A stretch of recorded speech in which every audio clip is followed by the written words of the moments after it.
Ini kuliah saya terakhir, kuliah saya di 3 minggu terakhir kuliah di semester kedua, itu isinya menatap layar, terus sama profesor saya begini, konsultasi, disertasi juga layar lagi, belajar kelompok juga layar lagi. Kemudian begadang, mahasiswa teman-teman yang S1 pasti juga udah biasa, tapi percayalah S2 begadangnya lebih gila lagi, karena cepat.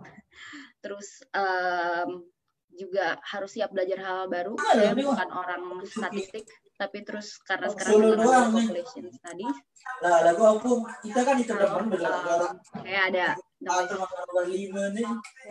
teman-teman boleh di mute dulu nggak? Ya mungkin buat Kak Dodi Pratama boleh di mute dulu. Oke. Baik. Mas bisa minta tolong. Oke, ya. Thank you. Jadi kalau ada teman-teman yang bilang seleksinya susah, itu sebenarnya mungkin untuk mempersiapkan mental kita juga bahwa khususnya S2 tantangannya berat. Jadi dari awal dari seleksi harus menguatkan mental. Percayalah teman-teman yang lagi belajar IELTS writing susah, itu nggak seberapa dibandingkan dengan setiap let's say dalam 3 bulan sekali itu bisa nulis 5 esai 1.500 kata. Jadi anggaplah semua proses seleksi itu sebenarnya mempersiapkan teman-teman untuk bisa menghadapi kuliahnya nanti gitu. Tapi seru juga sih menurut saya. Seru yang pertama adalah brain gym. Jadi ini kayak olahraga buat otak. Ada banyak sekali kuliah umum di LSI di samping kuliah-kuliah kita sehari-hari. Jadi kira-kira ada mata kuliah itu ada 3 mata kuliah, ketemunya 2 kali dalam minggu. Jadi yang pertama itu lecture, kita cuma dengerin aja nih, dengerin dan tanya jawab, kuliah biasa, itu 2 jam, 1,5 jam. Ditambah 2-3 hari setelahnya, itu akan ada seminar. Jadi teman-teman akan diskusi, kita berdebat mengenai satu contoh kasus, atau satu artikel, atau apa. Itu teman-teman diskusi. Dan kondisinya kalau di LSI, dalam satu meja begini, ini bisa berapa orang? 3, ada 7 orang, ini bisa 5 nationality yang berbeda. Ada orang Inggris, ada orang Sri Lanka, ada orang Amerika, ada orang China, macam-macam banget. Dan kita belajar dari orang yang beragam itu. Itu juga kenapa belajar di luar negeri penting. Menurut saya bukan hanya karena, oh keren, London something. Tapi juga adalah karena universitasnya world class, orang-orang yang ada di situ juga beragam dari berbagai macam negara, dan makanya karena saya sedang belajar tentang negara berkembang versus negara maju, kurang lebih semakin banyak negara orang yang dari macam-macam negara yang ada di dalam kelas itu, semakin bagus untuk kita belajar bersama. Kemudian juga jadi komputer lagi all the time. Terus yang kedua, pertemanan internasional dari beragam budaya. Kadang-kadang teman-teman saya tuh suka nanya, ini lagi kuliah di London apa kuliah di India sih, teman-temannya banyak banget orang India, atau kayak lagi kuliah di China atau gimana sih teman-temannya banyak banget orang China. Ya karena mereka adalah populasi terbesar di dunia, guys. Jadi ini kita waktu itu bikin dumplings bersama waktu Chinese New Year. Terus ini adalah teman-teman saya selama karantina. Jadi saya tinggal di dorm, orang-orang yang boleh saya temuin adalah orang-orang yang tinggal di dorm kampus, dan mereka adalah orang-orang yang bareng sama saya di dorm selama kita lockdown dan ujian dan segala macam. Kemarin inilah teman saya hidup sehari-hari. Kemudian kita juga jadi belajar masak. Ini saya lagi bikin pecel, terus temen India saya bikin rotinya mereka ya, paratha gitu-gitu. Terus kita belajar masak dan seru banget. Ini ada teman-teman orang Korea, ada orang Austria, dan lucunya lagi juga orang tuh sekarang nationality-nya macam-macam. Jadi ada orang yang lahir di Australia tapi kemudian besar di Dubai, dan warga negaranya juga bisa warga negara Belanda. Lucu, menarik, dan kita bisa belajar dari perspektif yang macam-macam tentang orang-orang itu. Dan ada nanti surprise juga, ternyata orang teman saya orang India, mereka makan bawang goreng di negaranya. Jadi kadang-kadang kita berbeda, tapi karena sejarah zaman dulu sebenarnya ada yang mirip juga dari negara-negara yang satu dengan negara yang lain. Itu kita belajar bareng di sini selain akademik. Dan jalan-jalan. Maksud saya jalan-jalan adalah benar-benar jalan kaki. Jadi dan sambil jalan-jalan tuh sebenarnya kita juga belajar tentang apa sih gimana sih hidup di luar negeri. Makanya kenapa menurut saya belajar di luar itu sangat penting, dan belajarnya fisik kalau bisa, karena bisa mengalami coba kalau kita di Indonesia suka ngomel kan, kenapa sih kok orang malas jalan kaki, ya karena semua orang punya motor, terus juga trotoarnya nggak selebar ini kan, terus kalinya yang dilewatin ini juga bau. Kalau di sini bagus, bersih, kenapa ini bisa seluas ini. Terus juga ada mereka tuh suka bikin map, kita bisa jalan sendiri ngelewatin beberapa. Ini saya ngikutin rute Diana Memorial Walk, jadi kita lewat beberapa istana tempat tinggalnya dulu Lady Diana.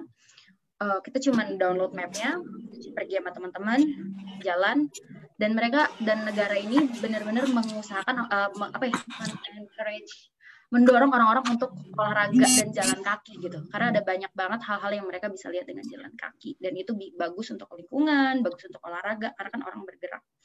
Terus juga museum, ya, karena Inggris ini banyak sekali negara jajahannya, maka museum mereka juga lengkap sekali, guys. Karena tentu saja mereka mengambil dari negara jajahannya. Dan itulah kita jalan-jalan, bagus juga ngelihat museum-museum ini untuk belajar bahwa apa sih kaitannya, kenapa sih negara maju bisa menjadi maju, adalah karena mereka juga banyak mencuri dalam tanda kutip kebajikan apa ya, wisdom dan juga ilmu dari negara lain gitu. Oke, jadi kalau mau belajar di luar, please ask yourself, kenapa mau belajar di luar negeri?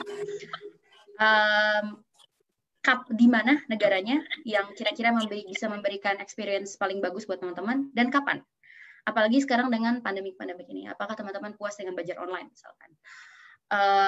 Atau teman-teman mau, 2 tahun setelah lulus S1 biar punya pengalaman kerja dulu, atau selama kuliah saya mau exchange dulu deh di semester 4 atau semester 5, which is a good thing. That's it. It's time to ask me after that. Thank you. Wow, menarik sekali ya. Itu kayaknya ceritanya seru-seru banget ya Kak Gia. Tapi boleh. Yang paling aku highlight di sini adalah di bagian stresnya sih. Emang benar, dan aku setuju banget, karena kalau S2 kalau nggak stres tuh kayaknya kayak sayur tanpa garam gitu ya. Betul. Iya, jadi sebenarnya kalau kita S2 itu lebih kesiapan mental, dan terutama mengelola stres itu penting banget teman-teman ya. Ya, jadi dan juga ada kebiasaan-kebiasaan baru yang nggak biasanya kita lakuin di Indonesia, malah kita biasakan di negara yang kita jadikan destinasi untuk belajar, teman-teman. Kayak tadi kan Kak Gia sempat cerita lebih sering olahraga nih, karena kan jalan kaki. Bener banget teman-teman. Jadi secara nggak langsung kita jadi lebih sehat juga. Terus mungkin jadi teman-teman yang dulunya nggak mandiri, sekarang lebih mandiri. Nah, itu ada banyak. Nggak ada motor di sini, nggak ada Gojek, ya kan? Harus jalan kaki. Betul. Ya. Oke, ini udah ada beberapa pertanyaan sih dari teman-teman. Tapi sebelum itu, ini ya teman-teman, kayaknya kita coba dengerin dulu pemaparan dari sharingnya Kak Firman dulu ya, Kak Gia ya. Biar nanti sekalian gitu ininya pertanyaannya. Oke? Gak apa-apa Kak Gia ya? Oke, boleh. Okay. Saya jawabin nanti sekalian aja ya. Ini saya sambil baca. Oke. Iya. Benar. Boleh yang mau nanya tips LPDP, ya, boleh di pertanyaan ya. Jangan. Tapi saya nggak bahas di PPT. Thank you. Iya. Oke, terima kasih Kak Gia. Ya, oke. Mana nih Kak Firman? Hai Kak Firman. Halo, kedengeran nggak? Suaranya kedengeran nggak? Dong suaranya. Saya boleh share screen aja ya. Boleh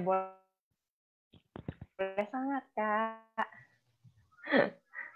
Ini lagi di kantor, Kak, atau lagi di mana? Oke, jadinya mungkin buat si Gayatri, saya lagi di Lombok sebenarnya, karena saya sebenarnya kuliah itu selesai itu akhir tahun 2017. Cuman orang Lombok banyak yang nggak mau kuliah ke US, saya juga nggak tahu, mereka lebih suka ke Australia kayaknya ya, karena dekat. Jadinya bisa bolak-balik tiap 3 bulan. Jadinya memang waktu dulu juga kuliah jarang banget ketemu orang dari Lombok, apalagi Sumbawa, NTB. Jadinya susah banget. Rata-rata yang ambil di Australia biasanya sekitaran Jawa, Sumatera, itu yang banyak. Kalau teman-teman di NTB biasanya Australia aja yang dekat kayak gitu. Dan kayak banyak juga yang di UK kalau anak-anak dari Lombok. Oke, jadinya saya sebenarnya selesai kuliah itu dulu akhir tahun 2017, sekarang sudah di Lombok. Cuman dari teman-teman NTB Connect katanya nggak apa-apa share pengalaman yang dulu supaya teman-teman mungkin yang lagi persiapan apply beasiswa atau mau kuliah di US itu ada gambaran sedikit seperti apa. Dan kebetulan tadi Deborah juga sempat bilang saya kuliah itu di Health International Business School di San Francisco dan sebenarnya ngambil juga summer class di New York. Karena saya ngambil di business school, jadinya memang mereka itu orientasinya itu lebih ke profesional ya untuk persiapan kita untuk kerja kayak gitu. Jadinya mungkin nanti yang saya share apa namanya nggak banyak tentang riset karena memang saya di situ banyaknya itu lebih kepada karena ngambil business school dan fokusnya banyak di consulting, jadinya banyak kegiatan yang lebih kepada kegiatan kelompok atau kerja kelompok yang memang kita kerjanya bantu perusahaan. Jadinya kita kayak mungkin anak pegawai perusahaan tapi sebenarnya nggak dibayar kayak gitu. Oke, kenapa apa namanya kuliah di US itu menarik karena memang exciting pasti karena memang kalau kita lihat di YouTube, Netflix itu emang udah kelihatan sangat-sangat menyenangkan dan sangat menyenangkan. Jadinya teman-teman jangan takut kalau kuliah ke US karena dulu mungkin teman-teman pasti takut karena di sana kan apa namanya pistol itu kan banyak yang akses secara legal kayak gitu. Jadinya kadang awal-awal juga saya kayak agak shock nanti apa namanya tempat tinggalnya nggak banyak yang bawa pistol tuh karena banyak di TV suka banyak penembakan gitu. Sebenarnya itu nggak ada tapi itu jauh itu nggak akan deket-deket apa namanya di kota-kota besar ataupun di tempat-tempat sekolah itu jarang sekali terjadi dan memang karena US itu besar sekali jadinya jangan khawatir. Ini beberapa foto dari zaman saya kuliah dulu. Kelasnya emang lumayan besar karena di business school kita emang diminta kolaborasi banyak, jadinya kelasnya gede nggak kecil dan kurang lebih seperti di gambar itu. Kenapa di exciting karena yang kita diajarin itu benar-benar pengalaman yang praktikal. Kurikulumnya pun didesain berdasarkan kejadian di apa namanya di kalau saya karena bisnis banyak kejadian-kejadian di perusahaan ataupun di dunia bisnis secara general itu yang di kita pelajari lebih detail kemudian kita temukan masalah cari tahu solusi dan coba diaplikasikan makanya jadinya kurikulumnya memang disusun berdasarkan banyak dari business case ataupun kejadian-kejadian juga interview ataupun penelitian-penelitian di perusahaan ya. Jadinya setelah kita belajar pun dari kami mahasiswa untuk mengaplikasikannya ke dunia kerja pun lebih mudah kayak begitu. Yang kedua banyak diskusi pasti ini berbeda sekali. Tadi Gayatri juga sempat info kasih tahu memang kerjaan kita diskusi terus kayak gitu. Mungkin nanti belajar di kelas 3 jam sama dosen, diskusi sama kelompok itu bisa jadi 6 sampai 8 jam sehari karena memang tugasnya banyak tugas kelompok dan memang dibutuhkan diskusi yang intens karena deadline juga banyak sekali. Endless presentation itu kenapa? Karena biasanya kita akan presentasi kelompok itu seminggu bisa 3 sampai 4 kali karena memang tadi dia juga sempat infoin kalau biasanya S2 2 tahun ada beberapa yang memang sekolahnya itu perpendek jadi 1 tahun sehingga pelajaran yang dikasih pun lebih padat, kelasnya pun lebih padat sehingga presentasi pun project presentationnya pun akan lebih banyak dan deadline-nya pun mepet-mepet sehingga seminggu itu bisa 3 sampai 4 kali presentasi kelompok dan itu pun diskusinya pun untuk satu presentasi kita bisa diskusi 2 sampai 3 hari kayak begitu jadinya kadang 24 jam nggak cukup waktu kuliah ya. all night reading. Ini saya kayak ngerasa banget tersiksa untuk bacaannya karena memang kalau dulu saya S1 kan di Lombok. Kalau di Lombok walaupun apa namanya persiapan sebelum kelas itu baca buku, catatan dan lain sebagainya, buku referensi, tapi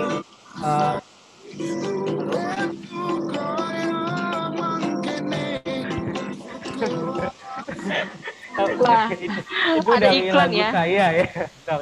Oke, jadinya kadang karena saya juga di kuliahnya di bisnis, jadinya kerjanya itu baca business case dari perusahaan ataupun dari penerbit business case kayak Harvard dan lain-lain. Itu sehari kadang ada untuk satu pelajaran kadang ada 3 business case, kemudian ada beberapa jurnal, kemudian ada buku cetak yang harus dibaca juga 1-2 bab. Itu yang bikin semalam itu mungkin bisa baca 200 lembar biasanya.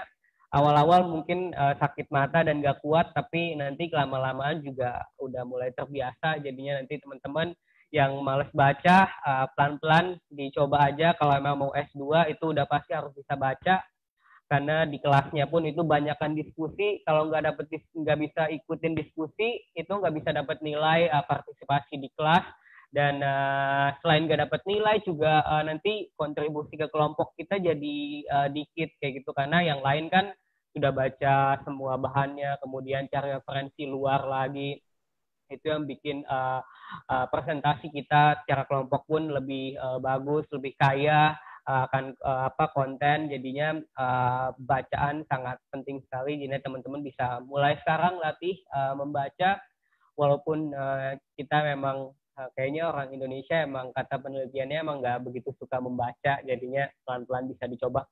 Itu hustling di sekolah, dalam sekolah. Kenapa? Karena tadi Gia juga sempat bilang banyak sekali event di sekolah, jadinya setelah kegiatan di dalam kelas dengan dosen biasanya akan ada kuliah umum, kemudian juga seminar, ada workshop dan lain-lain. Itu yang banyak sekali biasanya akan diadakan di sekolah. Kemudian di luar sekolah juga pasti banyak sekali itu yang sayang untuk dilewatin. Makanya biasanya kita akan benar-benar bikin jadwal itu detail supaya kita bisa bagi waktu dan prioritasin mana yang harus kita lakukan, atau event mana atau kuliah umum mana yang perlu kita datengin. Kemudian diverse student sama banget kayak di LSI kayaknya. Kalau di waktu tahun saya itu sekitar 66 negara untuk satu kampus untuk di angkatan saya. Jadinya memang saya juga kenapa kuliah di US, karena memang di kampus yang saya pilih emang nawarin untuk diversity, students diversity. Penting sekali karena kita bisa belajar mindset dari orang-orang di negara mereka seperti apa, cara berpikir, berkomunikasi, berdiskusi, penting sekali. Apalagi untuk teman-teman, biasanya teman-teman diplomat atau yang pengen jadi diplomat atau pengen kerja di perusahaan multinasional, penting sekali untuk belajar culture dari negara lain karena dibutuhkan sekali ketika berinteraksi dengan mereka. Kemudian itu terakhir itu kalau US itu bukan cuma Washington DC, karena kalau kita nonton TV biasanya cuma di Washington DC atau di New York itu aja. Ternyata US itu besar banget. Itu udah kayak kita lihat Indonesia gedenya, dan mereka bahkan kebanyakan darat, jadinya semuanya itu gampang terkoneksi. Kalau kita mungkin masih jauh-jauhan karena banyak laut. Kalau di sana karena mereka darat, satu daratan yang luas sehingga terkoneksi dan gede banget. Dan itu juga hal yang bagus sekali untuk kita belajar. Dulu saya sempat bingung yang Pak Jokowi bikin tol laut di Indonesia. Ternyata setelah saya keliling di sana, baru nggak tuh kenapa tol laut itu penting sekali. Kayak begitu banyak bangun pelabuhan di sana sini, kemudian kapal juga diperbanyak supaya supply chain untuk barang itu bisa lebih menyebar dan harganya kan bisa lebih ditekan, dan bagus untuk ekonomi kita pastinya. Itu saya tulis you just need to survive for the first 3 months, karena 3 bulan pertama itu yang paling sulit. Kebiasaan kita, mungkin saya waktu itu di Indonesia kan, karena di sana harus akulturasi secara budaya juga harus bisa blend dengan budaya di sana pelan-pelan. Kemudian dengan lingkungan, dengan cuaca pastinya, dengan sistem pembelajaran itu penting sekali karena mungkin di sini kita masih slow, santai, tapi di sana nggak bisa santai. Kalau di santai ya udah ditinggal kayak gitu. Dan 3 bulan pertama itu sempat saya membiasakan diri supaya bahasa Inggris pastinya harus lebih diperlancar, kemudian jangan malu-malu, apalagi kalau kita biasanya orang Indo itu tahu banyak, tapi kadang underestimate dirinya sendiri. Saya juga ngerasa begitu. 3 bulan pertama memang saya underestimate myself, kayak saya tahu jawabannya kalau ditanya dosen, tapi saya nggak jawab karena nggak yakin kayak gitu. Padahal udah tahu karena banyak baca dan lain sebagainya. Biasanya 3 bulan pertama itu fase-fase itu untuk kita beradaptasi itu emang sangat menyulitkan, menyakitkan. Tapi setelah 3 bulan pertama biasanya kita akan lebih terbiasa. Dan beberapa juga setelah saya tanya di student counselnya, memang mereka selalu bilang gitu, banyak yang emang anak-anak yang biasanya akan butuh 3 bulan itu untuk beradaptasi, sehingga ketika nilai kita anjlok 3 bulan pertama, jangan langsung stres, it's common, karena memang kita butuh beradaptasi juga. Jadinya buat teman-teman nanti yang kuliah ke luar negeri, ketika 3 bulan pertama nilainya nggak bagus, udah langsung stres, nangis, nggak usah gitu. Take it easy, karena abis itu kalian pasti akan lebih lebih bisa keep up. Beberapa due diligence yang memang untuk teman-teman yang kuliah di US itu, pertama pilih kampus. Pilih kampus itu jangan cuman karena ikut-ikutan, kampusnya bagus atau enggak, mungkin lihat mau di Ayunda ke Stanford, pengen ke Stanford, ketemu mau di Ayunda. Jangan gitu, karena pastikan kampus yang kalian pilih itu sesuai dengan goals kalian ke depannya. Jangan asal karena kampusnya bagus, karena kampusnya di kota, karena kampusnya gedungnya bagusnya pengen kuliah di sana. Pastiin itu akan support kalian. Contoh, kalau saya, kenapa saya pilih HALT, karena memang pada waktu itu saya ingin fokus di social entrepreneurship, dan HALT setelah saya lihat kurikulum, background profesor, kemudian network yang mereka provide ke saya itu bisa support di goal yang saya mau, makanya saya pilih ke sana. Dari Gia mungkin pasti juga ada beberapa yang dia pengen dapetin di LSE, makanya pilih LSE, dan jangan ikut-ikutan, pokoknya ya harus berdasarkan apa yang kalian mau ke depannya.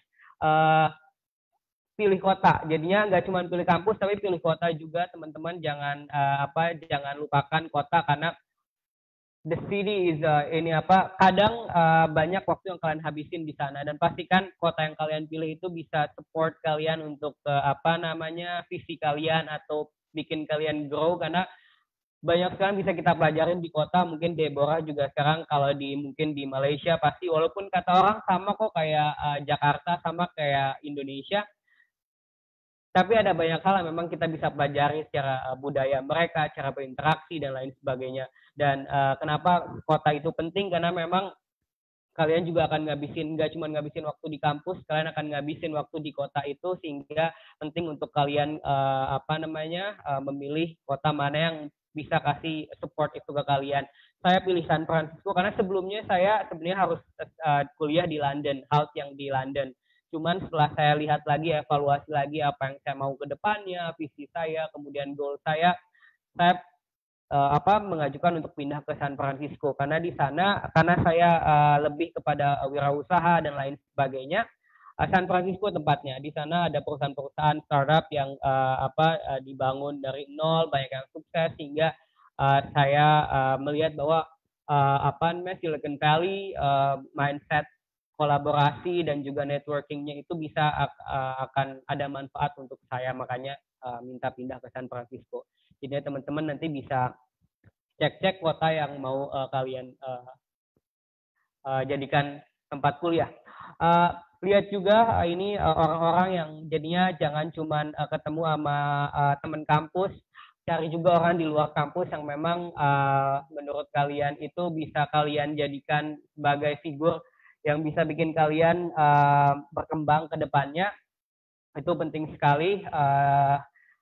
Di kampus juga pasti banyak figur-figur yang memang kalian ingin temui kayak gitu, karena di saya juga pilih kampus saya juga waktu itu saya pengen ketemu salah satu founder Halt Price, yang juga kuliah di sana, kemudian dan Halt Price juga punya kampus saya waktu itu, jadinya dengan sekolah di sana saya juga bisa networking dengan dia dan bisa belajar banyak hal juga dengan dia sampai sekarang bahkan kayak gitu. Makanya di list aja tuh orang-orang yang hebat yang kalian pengen temuin, cari cara melalui LinkedIn, nggak harus ketemu orangnya langsung, bisa melalui circle-nya dia dulu, kemudian pelan-pelan juga bisa lebih dekat lagi dengan orang yang kalian ini, karena mereka pasti akan senang juga share banyak sekali, apalagi profesor-profesor hebat itu biasanya mereka senang sekali kalau kita ingin share sesuatu, diskusi dengan mereka. Tempat tinggal mungkin buat kalian yang pusing, aduh tempat tinggal nanti gimana ya kayak gitu. Dorm kayak dia bisa tinggal di dorm, tapi waktu itu saya nggak tinggal di dorm karena beberapa alasan. Dormnya itu karena saya tinggal di kampus di downtown, di pusat kota, tapi dormnya itu nggak di pusat kota. Nah jadinya karena saya di Lombok kan itu ini pantai tuh pulau gitu kan. Jadinya saya pengen sesuatu yang baru, pengen cobain yang di pusat kota, mungkin yang lebih padat lah kayak begitu. Akhirnya saya minta tinggal di pusat kota. Nggak bisa tinggal di dorm kampus karena memang jauh, jadinya saya sewa apartemen dan waktu itu sewanya sama teman-teman karena mahal. Jadinya karena uang LPDP waktu itu kayak pas-pasan buat saya tinggal di kota, jadinya sewa apartemen yang sharing sama teman kuliah. Nyari tempat kalau udah sewa apartemen kemarin saya sewanya kosongan karena banyak rata-rata kosongan ya, jadinya teman-teman harus beli segala macam ini peralatan dan lain-lain. Ini saya kayak bapak rumah tangga jabarin kayak begini, tapi IKEA itu murah banget nih ya kalau di sana. Mungkin kalau di sini kita agak mahal ya kayak gitu, tapi kalau udah di luar negeri nanti kalau udah di US kayak IKEA tuh murah banget harga furniturnya kayak gitu. Beli meja aja cuman $12 kayak gitu kan, jadinya kayak enak banget, murah dan gampang dipasang. Banyak banget yang jual second hand produk, jadinya ada Let's Go app itu biasanya kalau mau beli produk second hand saya beli di situ lebih murah. Saya juga kalau mau jual barang saya bisa lewat sana juga. Facebook group penting banget karena saya juga dapat roommate, dapat tempat tinggal juga lewat Facebook group waktu itu. Beberapa tips yang memang teman-teman mungkin nanti bisa manfaatkan itu pertama masak. Itu penting banget, ternyata bisa masak. Saya nggak pernah masak di sini. Waktu di situ sering masak karena siangnya itu selain hemat waktu, masak juga bisa siangnya, apalagi karena kan kalau harus cari makan siang dan lain, kadang kita juga mikir mending waktunya dipakai belajar atau hal lain. Masak biasanya bisa bantuin karena di setiap kampus kan ada pantry itu, kita tinggal ngangetin aja. Kemudian juga uang juga bakal lebih irit, dan biasanya kalau masak malam itu biasanya untuk ngilangin stres ya, tarian di kampus biasanya masak udah enak banget, udah lebih relax kayak gitu. Banyak event ya kalau mungkin di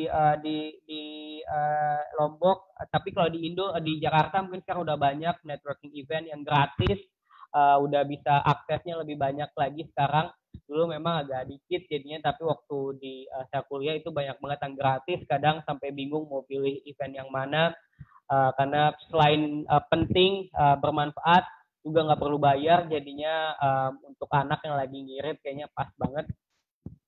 Dan kalau kalian kuliah dimanapun, nggak cuma di US, nggak cuma di UK atau di mana aja, jangan pernah pokoknya jangan sampai diem aja di tempat kalian. Kalian harus keliling kalau bisa ke negaranya. Save money for that, karena penting banget untuk kalian lihat pengalaman sesuatu yang baru.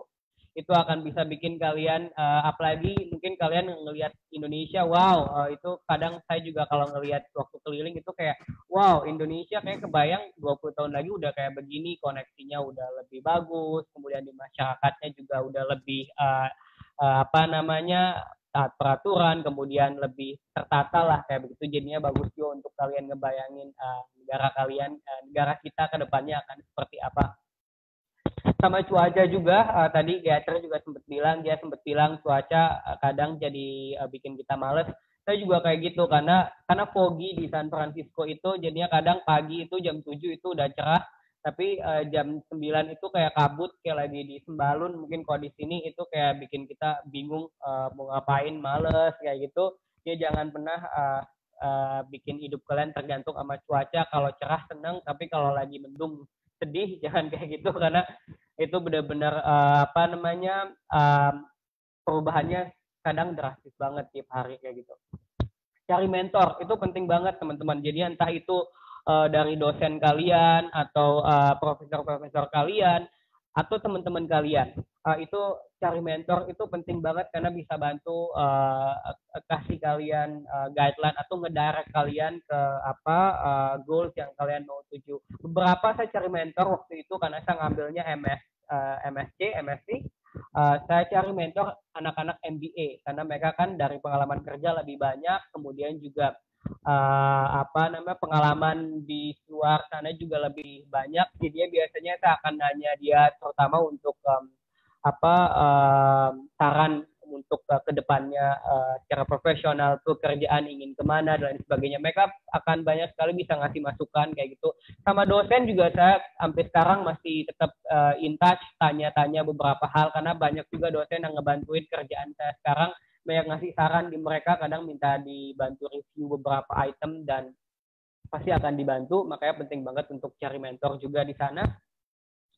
Dan yang terakhir itu student ID ya. Kalau mungkin di Indonesia nggak banyak manfaatnya, tapi kalau di US itu banyak banget manfaatnya. Beli laptop dapat diskon, ke museum dapat diskon, beli buku juga dapat diskon, bus juga dapat diskon kalau pakai student ID. Makanya student ID itu kayak free pass kemana-mana, enak banget. Jadinya kalian pasti bakalan hemat lebih banyak.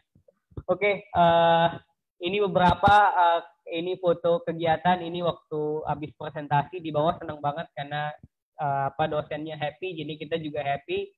Beberapa foto kegiatan ini kayak kegiatan habis presentasi semua, kecuali yang di atas itu lagi santai-santai sama teman. Jadinya enaknya kalau kuliah di sana itu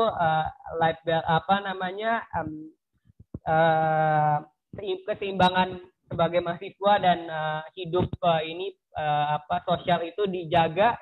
Jadinya bisa have fun tapi juga bisa serius ketika memang harus belajar kayak gitu. Oke, itu aja Deborah, makasih banyak teman-teman. Nanti kalau ada pertanyaan jawab samaan sama Gia.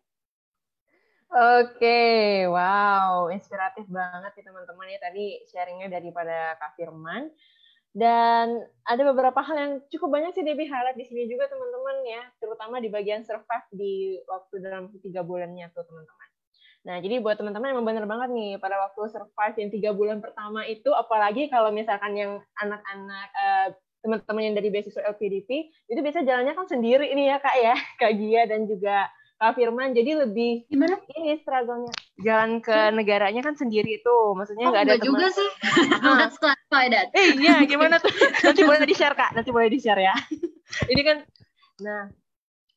terus jadi pasti struggle-nya tuh kayak gimana gitu ya, mungkin lebih dapet gitu ya untuk beradaptasi dengan lingkungan dan yang lain-lain nih teman-teman. Nah, jadi buat teman-teman yang mau bertanya, sekarang dia bakal buka sesi pertanyaan.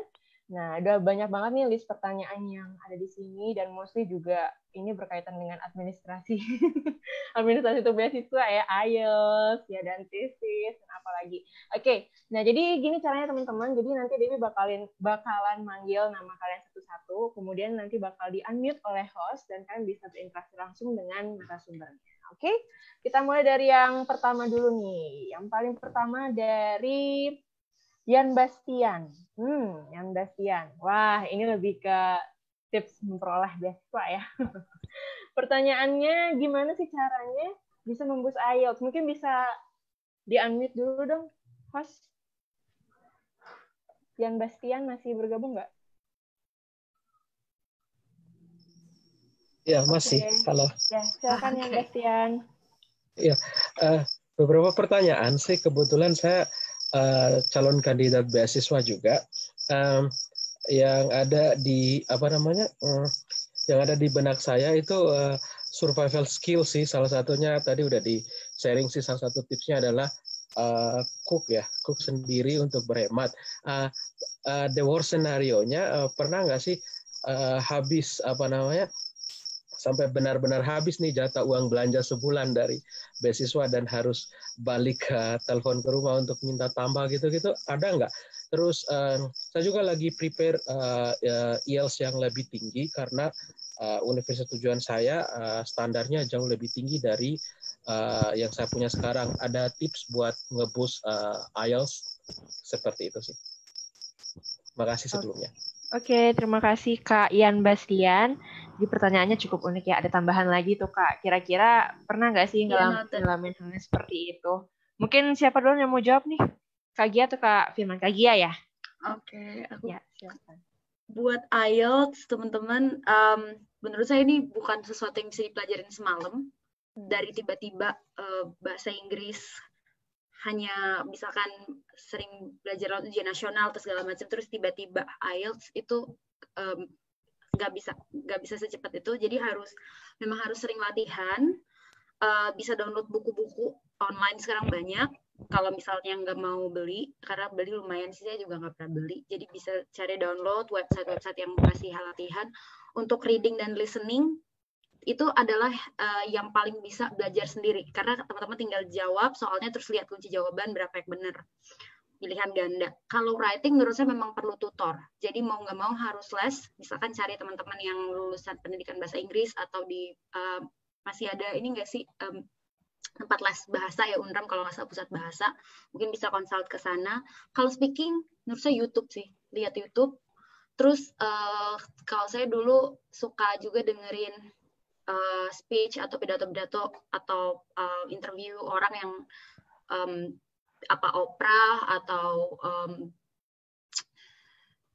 jadi harus ngebiasain diri juga untuk mengkonsumsi bahasa Inggris gitu, mengkonsumsi apakah tayangan video, tayangan YouTube atau film atau apa yang juga bahasa Inggris. Nggak bisa bahasa Inggrisnya hanya untuk belajar IELTS. Jadi kadang-kadang tuh sekalian menjawab juga. Ada pertanyaan tentang apa sih yang harus diimplementasikan di NTB gitu. Menurut saya masalah pendidikan, menurut saya itu sih. Jadi belajar itu targetnya jangan cuma paper chase, saya mau dapat kertas IELTS 8,5. Nggak akan bisa kejadian kalau sehari-hari teman-teman nggak belajar. Jadi ruang kelas itu bukan cuma pas belajar di kelas les, tapi sehari-hari juga hidupnya harus diimplementasikan pelajarannya. Jadi kalau misalkan nggak pernah mengkonsumsi produk-produk menonton film atau kemudian talk show segala macam itu bahasa Inggris, nulis juga nggak pernah nulis bahasa Inggris dalam kehidupan sehari-hari, akan sulit banget untuk IELTS. Jadi gitu juga dengan pelajaran, baiknya sih belajar itu sambil diaplikasikan dalam kehidupan kita sehari-hari supaya nggak berat dan nggak mudah, supaya nggak berat, bukan hanya untuk belajar di kelas. Terus untuk uang, menurut saya kalau LPDP pemerintah udah lumayan generous dan mengakses, karena kalau untuk negara-negara seperti itu mereka punya standar living standard, harus berapa uang saku yang kita dapat untuk sebulan minimal tinggal di London, sekitar 1.200 pound. Untuk kalau London, untuk kota-kota lain bisa lebih murah dari itu. Dan London adalah salah satu kota termahal di dunia. Pemerintah Indonesia ngasih lebih tinggi dari itu, 1.275 per bulan. Dan itu belum termasuk settlement fee 2 kali living allowance.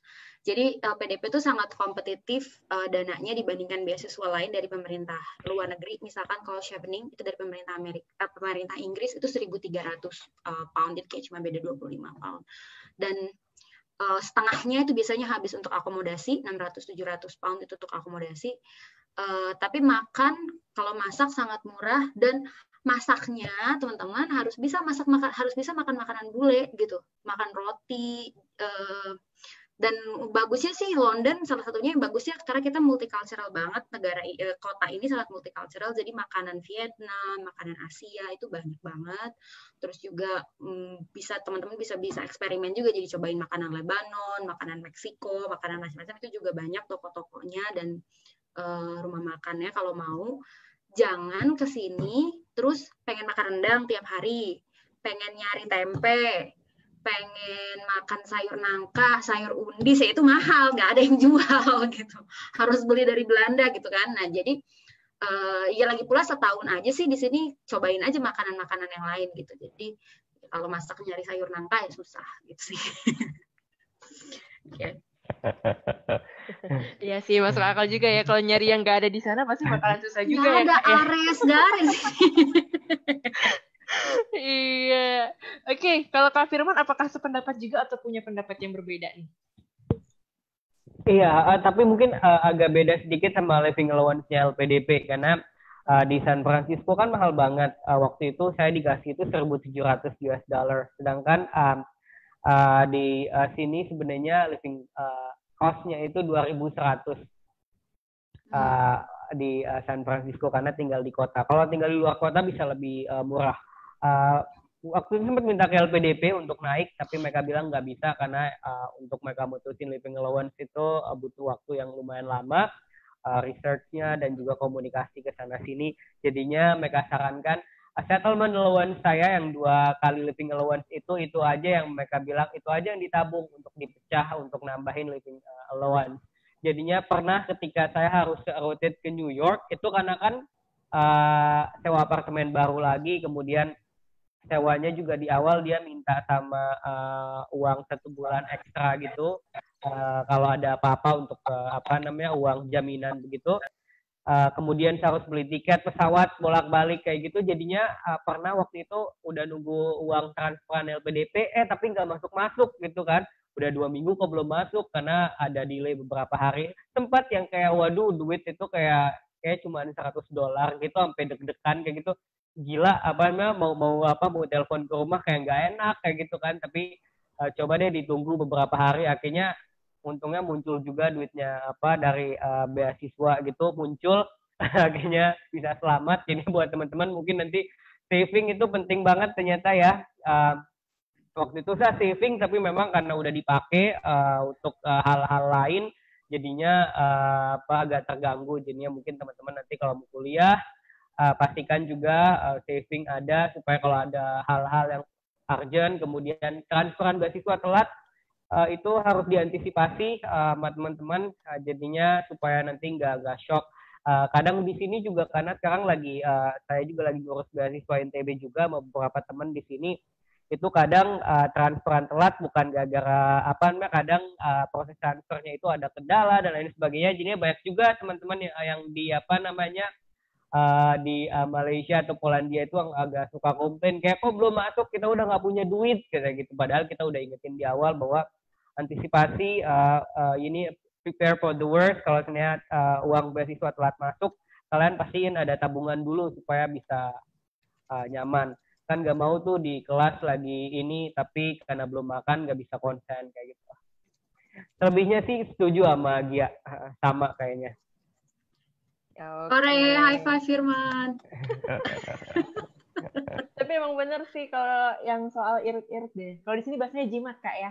Itu masak sendiri paling irit sih, paling bener Dato ya.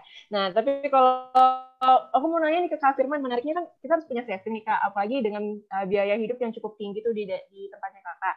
Nah, Kakak sempat ini nggak sih kerja kayak part time gitu di sana untuk nambah-nambah uang jajan gitu? Pernah nggak sih? Part time pernah beberapa kali, terutama sebenarnya nggak boleh ya, sebenarnya itu nggak boleh, kalian jangan ikutin. Cuman waktu itu tapi kalau part time karena kan di visa saya itu emang nggak boleh kerja, tapi kita dikasih waktu untuk magang. Nah tapi setelah magang itu di magang itu juga itu kayak kerja part time gitu tapi harus pilih perusahaan, nggak boleh nggak boleh di restoran dan lain-lain, harus perusahaan yang mereka udah tentuin ini yang boleh magangnya, dan magangnya pun nggak boleh labor, harus sesuai. Misalnya karena ngambil bisnis mereka mau saya apply magangnya itu yang ada kaitannya dengan itu.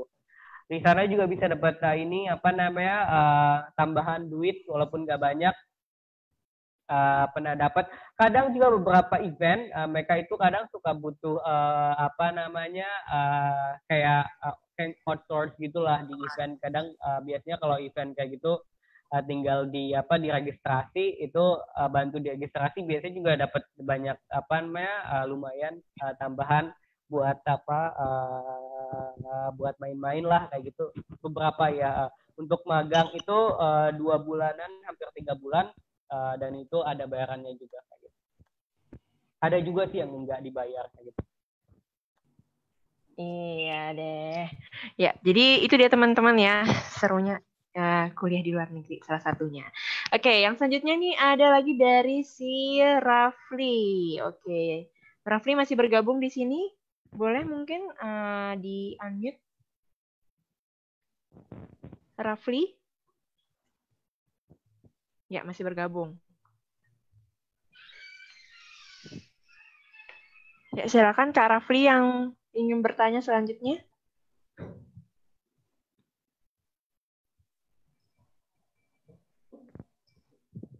Ya, oke. Kalau gitu Debbie aja yang bacain ya. Ya, dari Kak Rafli, katanya 1 tahun itu udah langsung nyari materi tesis. Susah nggak, Kak, kira-kira dalam nyari dan membuat materi dengan waktu yang singkat seperti itu? Nah, ini penting banget sih menurut aku, karena kan namanya kita mendapat biaya juga dibiayain. Nah, biasanya itu kan ada jangka waktunya nih, Kak Firman sama Kak Gia.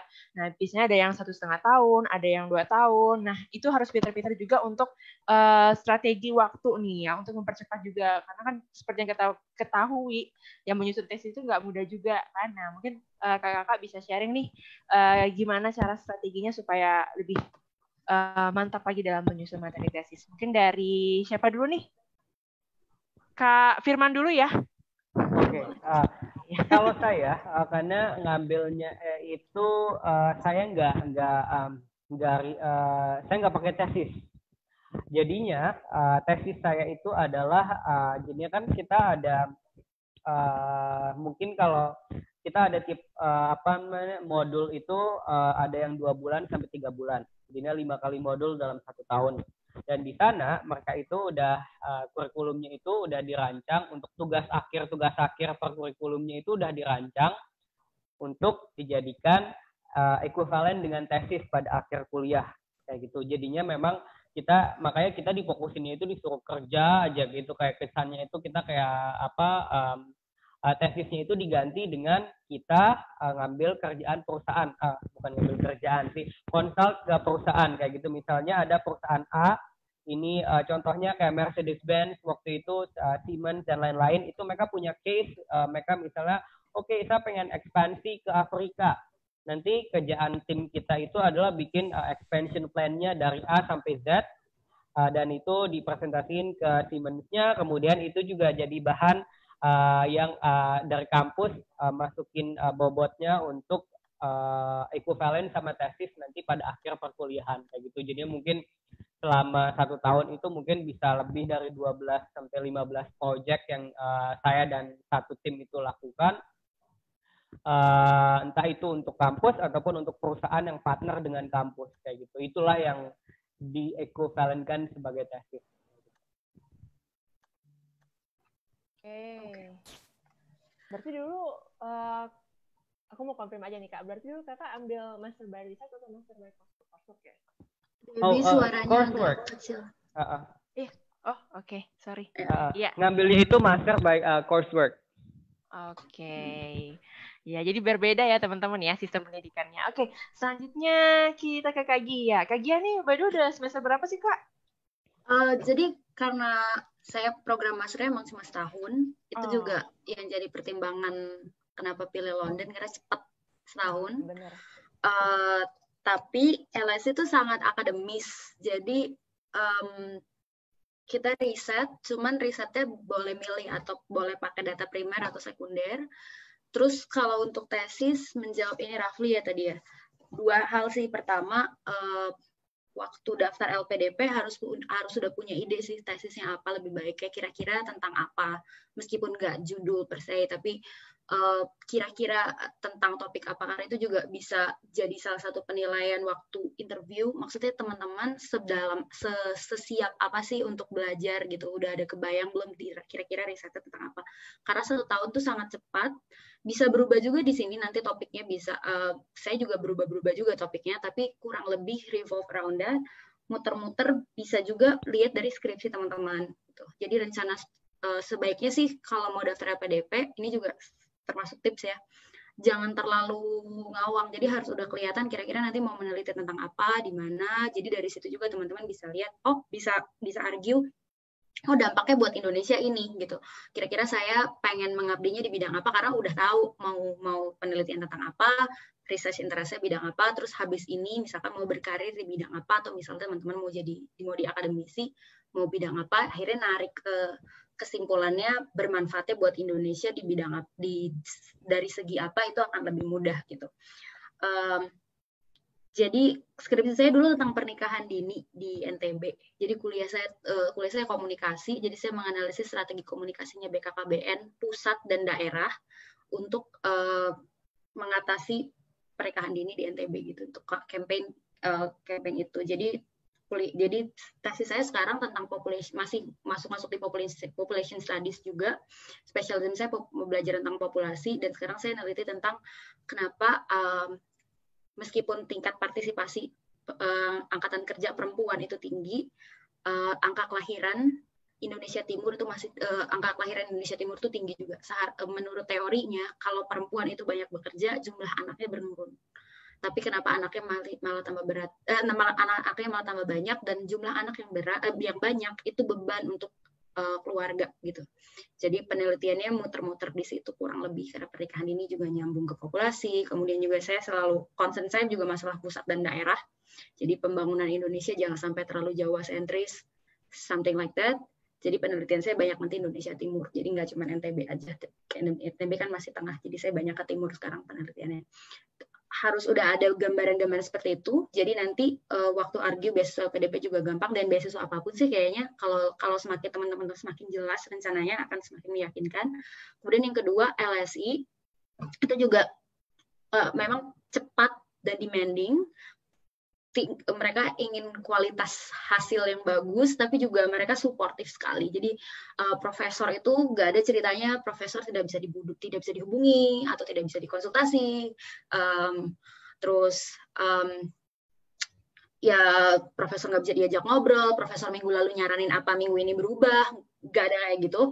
Dan mereka tuh bahkan punya yang namanya office hour. Jadi setiap profesor itu akan bisa kita boleh ke kantor mereka.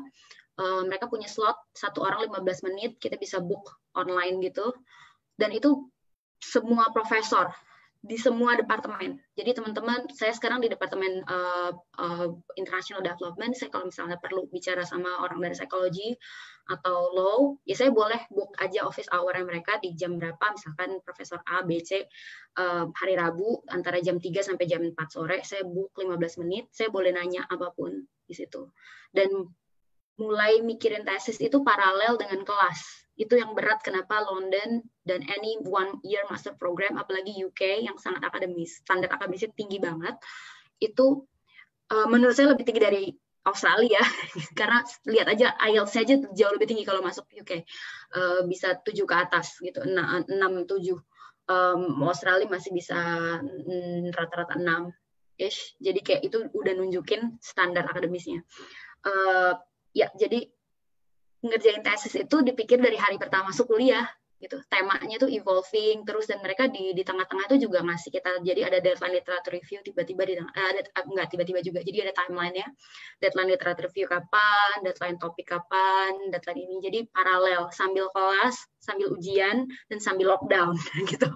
Jadi iya serius gitu. Jadi kayak saya 17 April harus ngumpulin judul di-approve sama pembimbing, tapi juga tanggal 31 presentasi misalkan, tapi nanti tanggal 10 kita tanggal 10 Mei waktu itu ujian, sementara tanggal 17 ada deadline lagi, jadi kayak sangat tumpuk-tumpuk. Dan emang teman-teman 1 tahun itu diminta untuk fokus belajar dan ya ini brain gym gitu. Dan tapi itu sih bagusnya kalau menurut saya profesor di sini itu mereka sangat, karena juga kesejahteraan mereka bagus ya, kerjaan mereka cuma profesor aja. Kerjaan mereka tuh benar-benar melayani mahasiswa. Kau punya pertanyaan apapun, gak ada pertanyaan bodoh, boleh tanya sama profesor. Kalau malu tanya di kelas, tanya ketemu mereka di ruangannya, tanya sampai ngerti gitu. Kalau sampai nggak ngerti juga itu mereka yang malu, istilahnya kayak kalian nggak boleh nggak ngerti keluar dari kelas saya. Jadi sekalian ada menjawab tadi ada yang bertanya di NTB harus gimana. Menurut saya 2 hal itu. Pengajarnya jangan sombong, jangan mempersulit orang. Orang tuh mau belajar di kelas gitu loh. Jangan dipersulit, jangan dibikin gak lulus-lulus, jangan ujian, ngajarnya apa, ujiannya apa. atau standarnya nggak jelas untuk dapat nilai bagus tuh kayak gimana nggak jelas. That's not how it works. Siswanya juga jangan cuman pengen lulus dapat nilai 90 kemudian mengandalkan segala macam cara, apakah nyontek, apakah jawaban atau apa gitu. That's not how it works. It's not gonna lead you anywhere. Kalau belajarnya caranya kayak gitu. Belajar tuh ya belajar jadi untuk mencari ilmu, dan kalau nggak ngerti tanya gitu. Menurut saya sih jangan sampai teman-teman keluar kelas apapun nggak ngerti. Itu tanggung jawab gurunya untuk membuat teman-teman ngerti gitu. Jadi dan nggak apa-apa kan kalau belajar nggak ngerti, karena kan namanya juga belajar. Kalau udah pinter nggak usah sekolah gitu. Jadi kalau nggak ngerti jangan malu untuk bertanya, dan jangan ngarang juga kalau misalnya nggak ngerti atau nggak tahu jawabannya, bilang aja nggak tahu. Jadi gurunya tahu bahwa teman-teman belum ngerti gitu. Gitu aja. Yes. Setuju banget nih sama Kak Gia. Ya tapi aku emang benar-benar juga merasakan culture pendidikan yang benar-benar berbeda sih.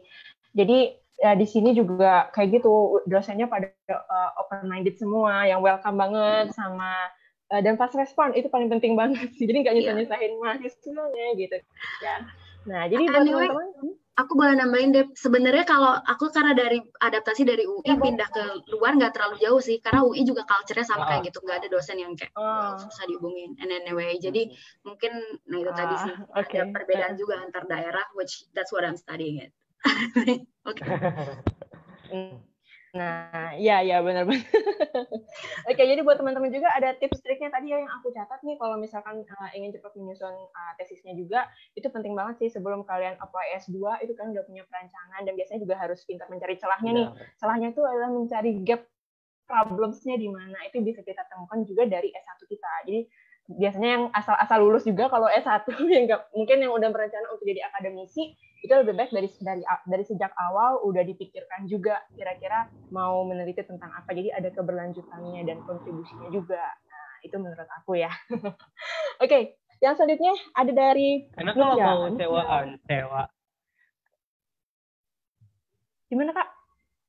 Enggak, karena kalau mau apply beasiswa, jadinya mungkin buat teman-teman yang lagi apply beasiswa, itu tuh udah harus clear sih, jadinya kayak yang interview beasiswa itu pengen tahu teman-teman itu kedepannya itu tahu nggak sih mau tesis itu, tahu nggak sih mau ngambil apa kayak gitu. Jadinya penting banget buat teman-teman yang lagi susun aplikasi beasiswa bahwa udah ada gambaran, nggak harus tahu persis kayak katanya Gia, tapi teman-teman udah tahu ada gambaran, karena itu buktiin kalau teman-teman itu punya visi gitu, lebih jelas, lebih clear. Karena kadang ada beberapa yang kuliah nggak ada kuliah, pengen katanya udah cuma pengen kuliah tapi nggak jelas kontribusinya apa. Apalagi kalau pakai dana beasiswa, itu kan dana beasiswa kan biasanya dana dari negara punya kan, kayak gitu, masyarakat punya. Jadinya moral ininya, konsekuensinya sebenarnya lebih tinggi. Makanya jadinya penting buat teman-teman bisa nyari, lihat-lihat celah-celahnya, mau S2 itu tesisnya mau ngambil apa, sehingga bisa yakinin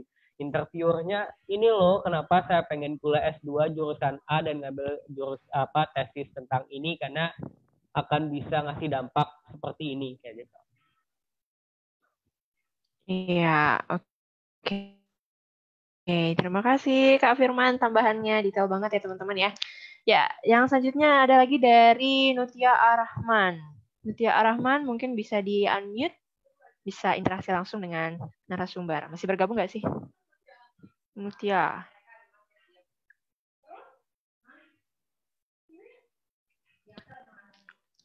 Oke.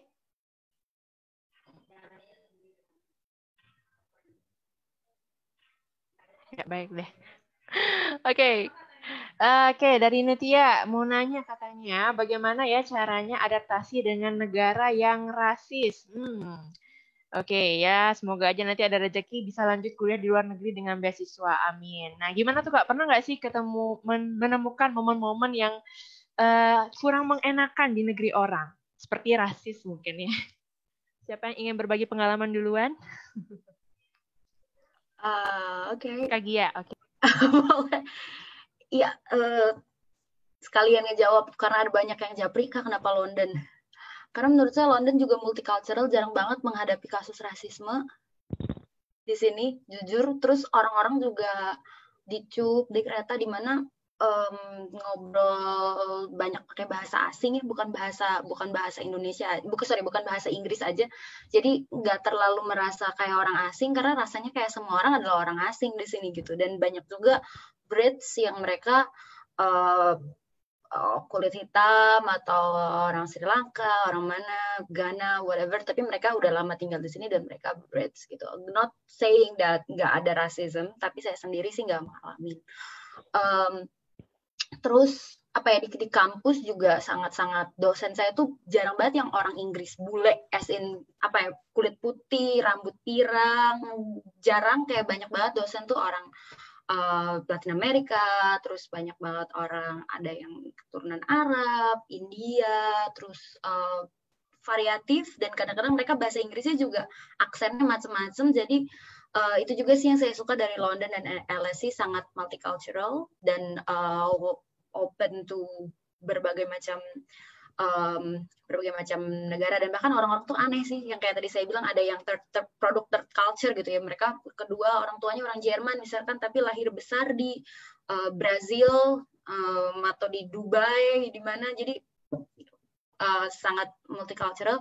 Dan karena pertanyaan ini misalkan Rusia, nah ini balik lagi ke tadi yang saya bilang sih, ask yourself gitu, memang kenapa harus ke Rusia? Kalau menurut teman-teman satu negara atau satu kota kayaknya rasis atau nggak nyaman atau gimana, mungkin nggak Muslim friendly atau apa, just don't go there unless you were studying about racism and you want to experience that gitu. Jadi kalau misalnya menurut kalian itu emang udah nggak nyaman, kata saya sih jangan gitu. Makanya ada beberapa orang yang bilang juga kota-kota di UK mungkin kalau agak ke pinggir kurang ramah dengan imigran, nggak seramah London, then don't go there. Simply karena beban S2 tuh udah berat banget, teman-teman. Jangan, kalau bisa jangan ditambah dengan beban-beban yang kayak gitu. Iya, jadi buat teman-teman itu pentingnya kita melakukan riset terhadap negeri yang akan kita tuju, ya kampusnya seperti apa. Jadi kita tahu dulu nih, nanti mau beradaptasinya juga lebih mudah teman-teman ya di 3 bulan pertama kalau katanya Kak Firman ya. Oke, Kak Firman, pengalaman di San Francisco gimana? Apakah multicultural juga atau pernah juga menemukan ada teman yang mungkin mengalami? Kayaknya kalau hampir sama kayak Gia ya, karena kota juga jadinya memang diverse sekali kotanya, jadinya kalau masalah rasisme kayak nggak pernah ya, apalagi di kampus juga kebijakannya itu jelas sebelum kita enroll di kampus, mereka juga udah bilang racism itu yang benar-benar mereka perhatikan sebagai tindakan yang benar-benar melanggar kode etik kampus mereka. Kita juga di awal udah kasih tahu nggak ada toleransi masalah itu. Jadi dari siswanya pun nggak akan ada masalah. Di lingkungan juga nggak ada, karena pentingnya memilih kota tempat tinggal, yaitu tadi supaya teman-teman juga jangan sampai di kota yang salah. Karena mungkin sebelumnya juga saya juga pasti baca tentang US dan sebagainya, banyak rasisme di mana-mana kayak gitu. Tapi kalau udah research kotanya seperti apa, nanti kan pelan-pelan juga teman-teman udah tahu kayak gitu di mana sih tempat yang pas kayak gitu. Jadinya jangan khawatir, kadang apa yang di media itu berlebihan. Teman-teman juga udah harus pinter filter mana yang mau didengar. Jangan ketika lihat di TV kata rasisme di US, mikirnya seluruh US itu orangnya rasis, nggak kayak gitu kan. Sama aja kayak di Indonesia kan, kayak gitu. Ketika mungkin orang TV berita luar itu bilang Indonesia kumuh, kayak nggak semua Indonesia kumuh, ada bagian yang kumuh, ada juga yang decent kok, enak lingkungannya kayak gitu. Sama juga kayak di US kayak gitu. Oke, jadi teman-teman, itu pentingnya kita mengetahui tentang negeri yang akan kita tuju. Ya, ada lagi nih pertanyaan, Kak. Banyak banget yang bertanya karena emang topiknya seru banget nih. Ya, dan selanjutnya ada lagi dari Wiraning Harja. Ya, biar lebih cepat, jadi bacain aja ya. Oke, masih seputar trik nih. Apakah trik dan intrik agar dapat lulus tes LPDP atau beasiswa lainnya, supaya bisa share di adik-adik yang lucu dan mau belajar dengan beasiswa? Oke, silakan di-share nih kakak-kakak. Mungkin selain yang tadi yang udah di-share, lebih kepada tujuan yang clear nih, teman-teman harus sudah punya rancangan tentang apa yang akan dilakukan dan kontribusinya. Ada mungkin tambahan lainnya, Kak Firman? Kak Gia? Ya Kak Firman dulu deh. Firman PK berapa, Fir? Apa? PK berapa? Persiapan keberangkatan, PK sorry. 6668. Lama banget kayaknya. Wow.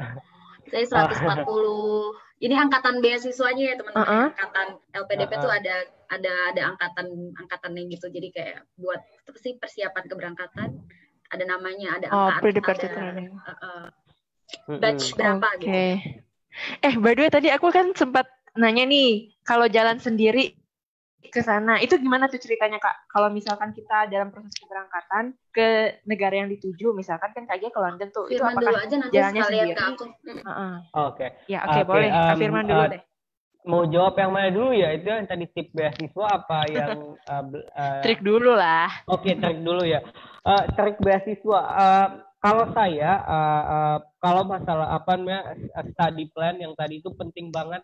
Itu study plan itu akan mencakup kalian mau ngapain aja. Pilih kota juga nanti akan berujung kepada study plan kalian kayak gitu. Itu semua akan dijelasin. Itu kayak kalian ngejelasin. Misalnya kalau saya kuliah setahun di study plan, kayak mau ngejelasin tahun ke depan saya mau ngapain. Jadinya kalau udah jelas kayak begitu, jadinya interviewernya juga udah lebih yakin sama kalian. Karena banyak yang S2 atau S3 itu nggak survive secara mental. Itu banyak banget. Jadi teman-teman kalau mungkin baca literatur, banyak banget yang lagi S2, S3 itu kena mental illness. Karena memang pressure-nya gede banget. Makanya kenapa butuh clear di awal itu study vision, study plan kalian, supaya membantu kalian menata selama setahun ke depan atau 2 tahun ke depan itu mau ngapain aja kayak gitu. Terus kalau lagi wawancara itu penting banget, rehearsal itu latihan wawancara itu penting banget, bukan buat ngafalin jawaban, tapi untuk bantu kalian menjawab secara lebih terstruktur. Karena apa? Ketika di wawancara itu biasanya tegang. Kalau udah tegang, mau sebagus apa kalian pasti nanti buyar. Itu pentingnya kalian latihan wawancara dengan teman-teman kalian, atau yang udah dapat beasiswa juga bisa diminta tolong untuk ngasih review ketika kalian wawancara. Karena kadang kita saking banyaknya mau ceritain atau menjawab pertanyaan yang wawancara kita, tapi buyar gara-gara kita tegang kayak gitu. Makanya penting banget untuk latihan kayak gitu. Sisanya sih kayaknya banyak banget di Google, itu kalian tinggal klik di tips sukses beasiswa, itu banyak banget pengalaman-pengalaman yang kalian bisa baca. Kalau yang pengalaman pergi sendiri, iya saya sendiri waktu itu kebetulan pengalamannya memang kaget ya, kayak pusing gitu kan, apalagi tumben yang sejauh itu sendiri kayak gitu. Biasanya kalau yang perjalanan jauh, kalau nggak sama teman sama keluarga, tapi ini udah jauh banget tuh sendirian pula, itu kayak kadang bingung juga di jalan, kayak ntar gimana ya kayak gitu. Tapi sebenarnya sih aman-aman aja. Memang di awal mungkin agak takut ya, tapi setelah naik pesawat kayak udah kayak pasrah gitu, kayak lagian juga kan pengen kuliah kayak gitu, kedepannya juga bakalan sendiri kan, jadinya udah diyakinin aja diri kalian. Emang sempet waktu mulai landing pesawat sempet mikir kayak gila, emang yakin ya mau kuliah kayak begini kayak gitu, sempet mikir juga kayak gitu kan. Cuman kayak yakin kayak waduh, kalau udah ngelihat runtutin proses beasiswa yang setahun ke belakang kan panjang banget tuh. Jadi kalian juga pasti bakalan lebih kayak setahun belakangan untuk dapetin beasiswa, apply kuliah yang ini capek banget udah bisa dilewatin, masa ini enggak. Biasanya nanti semangat kayak gitu akan muncul, jadi jangan takut. Dan penting untuk punya kenalan dulu sama teman kampus kalian, karena waktu itu juga saya karena baru nyampe bingung mau ngapain, jadinya yang bantuin karena nggak ada wifi dan lain sebagainya, yang bantuin order Grab dan lain sebagainya itu teman kampus ya. Jadinya walaupun teman satu apartemen, walaupun belum ketemu, tapi karena dia udah nyampe duluan, biasanya tanya kalau mau kesini gimana, kalau mau cari taksi dan lain sebagainya, biasanya dia akan bantu ngarahin.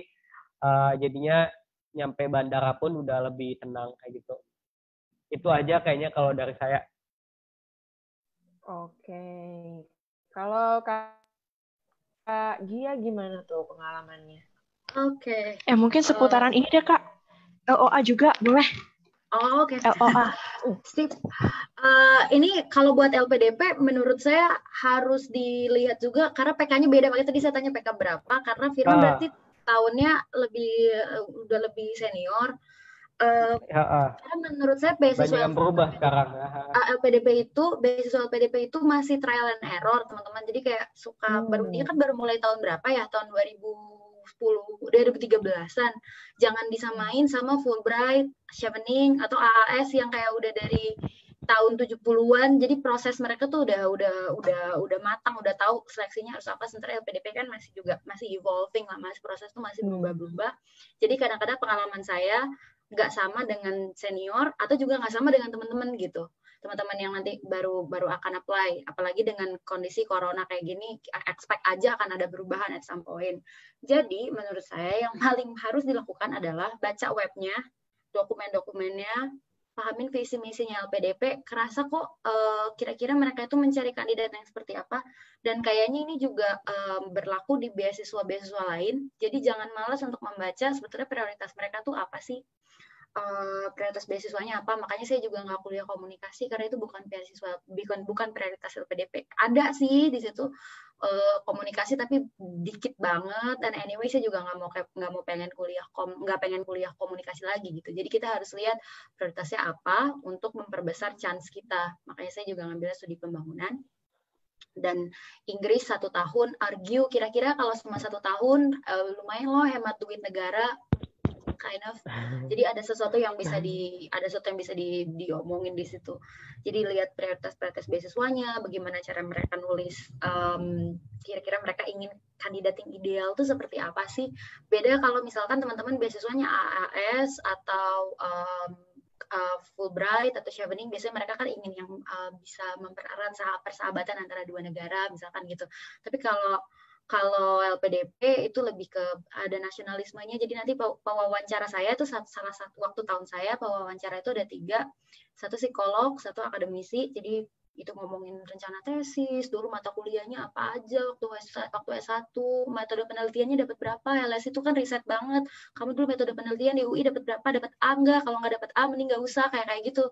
Jadi pertanyaan-pertanyaan seperti itu ada. Terus masalah psikologis ditanya pernah keluar negeri enggak. Makanya menurut saya teman-teman yang masih kuliah S1 kalau ada kesempatan exchange, saya dulu summer study ke US sebulan sama salah satu pembicara di NTB Connect juga, Kak Kurat ya, kayak kemarin sempat ngobrol. Jadi kami berdua sempat sebulan di US, itu juga salah satu pengalaman yang bagus untuk ngejelasin bahwa nggak gampang culture shock kok, udah pernah ke US juga sama multicultural yang kayak London gitu.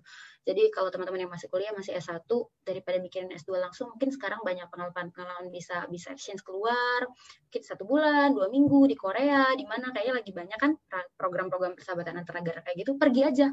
Karena itu nanti bisa membantu teman-teman untuk build up, saya kira-kira sukanya apa, dan saya bisa kok belajar di luar negeri, udah pernah sebelumnya gitu, udah ada buktinya pengalaman sebelumnya.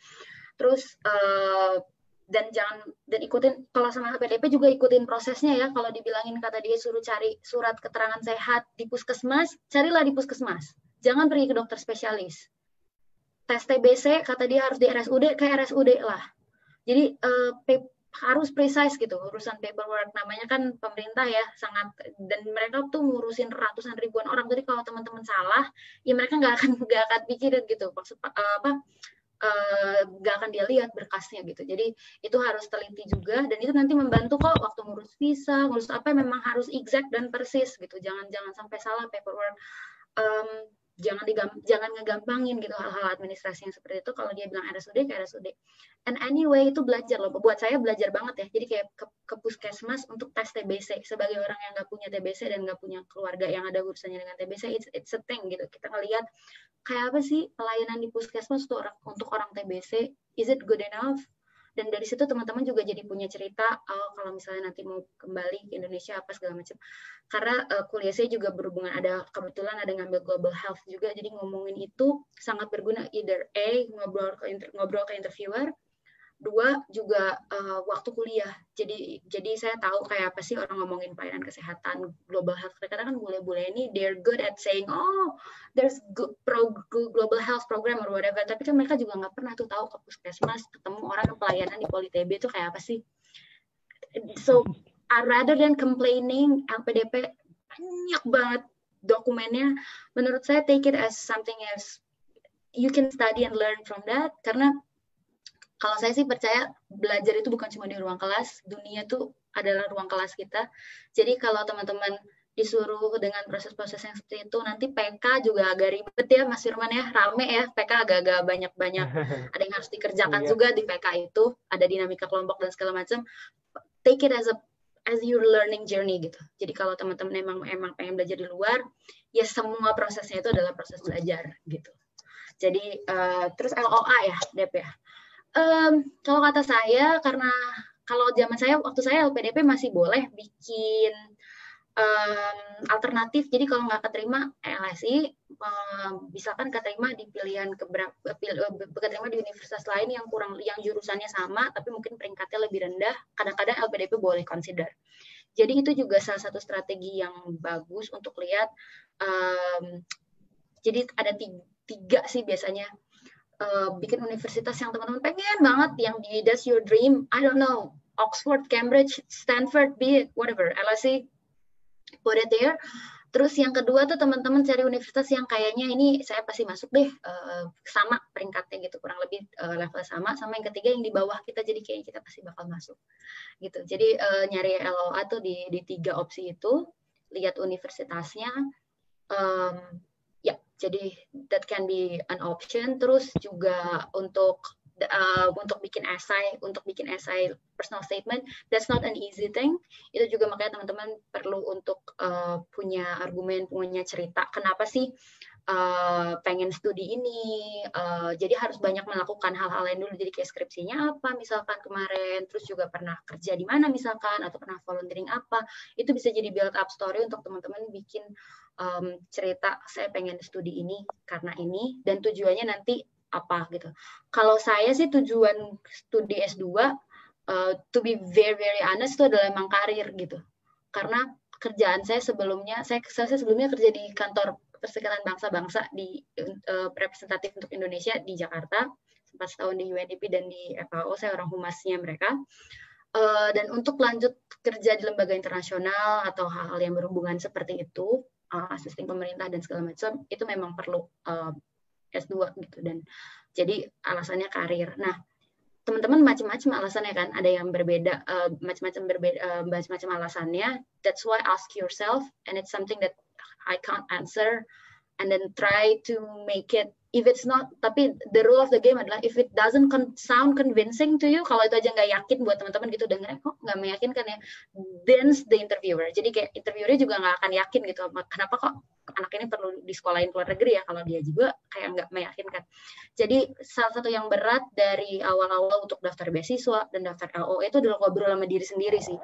Kenapa ya saya mesti S2, apa nggak mending kerja aja dulu? Karena ada banyak pekerjaan yang sebenarnya kalau saya kerjanya humas aja, menurut saya mending kerja aja terus, karena komunikasi itu lebih banyak belajar di field daripada belajar di kelas, belajar di apa sih akademik. Semakin 1000 kali ngurusin press conference, that's better than attending 1000 lectures misalkan.